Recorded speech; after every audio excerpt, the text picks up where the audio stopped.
തിരുവനന്തപുരത്തെ ആശാവർക്കർമാരുടെ സമരം സംസ്ഥാന സർക്കാരിനെതിരെ ജനവികാരം ആളിക്കത്തിക്കാനുള്ളതെന്ന് സിപിഎം കേന്ദ്ര കമ്മിറ്റി അംഗം എ കെ ബാലൻ.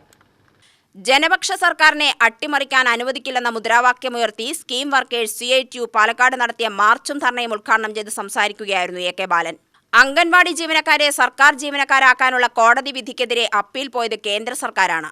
ജോലിയും വേതനവും കേന്ദ്ര സർക്കാർ നിശ്ചയിക്കുന്ന പദ്ധതികളിൽ ഇടപെടുന്നതിന് സംസ്ഥാന സർക്കാരിന് പരിമിതികളുണ്ട്. എന്നാൽ ഇൻസെന്റീവ് വർദ്ധിപ്പിച്ചു നൽകി സ്കീം വർക്കേഴ്സിനെ നിലനിർത്താനും സംരക്ഷിക്കാനുമാണ് കേരള സർക്കാർ ശ്രമിച്ചത്. BJP, കോൺഗ്രസ്, SDPI, ജമാഅത്തെ എന്നിവരുടെ പിന്തുണയിലാണ് ആശാവർക്കർമാരുടെ സമരമെന്നും എ കെ ബാലൻ പറഞ്ഞു. 2021-22 1000 രൂപ, 2022-23 1000 രൂപ, അങ്ങനെ LDF സർക്കാർ വർദ്ധിപ്പിച്ചത് 6000 രൂപയും UDF വർദ്ധിപ്പിച്ചത് 600 രൂപയുമാണ്. ഇതാണ് വസ്തുത.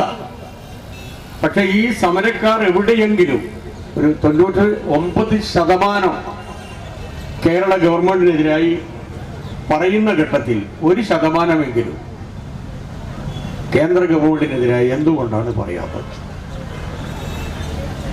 അതുകൊണ്ടാണ് നമ്മൾ ഈ സമരം, ആ സമരത്തിൽ അണിചേർന്ന ഭൂരിപക്ഷം ആൾക്കാരും ഇതൊക്കെ അറിഞ്ഞുകൊണ്ടാണ് എന്ന് ഞാൻ വിശ്വസിക്കുന്നില്ല. പക്ഷെ ഇതിൻ്റെ പിന്നിൽ പ്രവർത്തിക്കുന്നവർ, തിരശ്ശീലക്ക് പിന്നിൽ പ്രവർത്തിക്കുന്നവർ, അവരുടെ ഉദ്ദേശം കേരളത്തിലെ ഇടതുപക്ഷ ജനാധിപത്യ മുന്നണി ഗവൺമെന്റിനെ തകർക്കുക എന്നുള്ളതാണ്.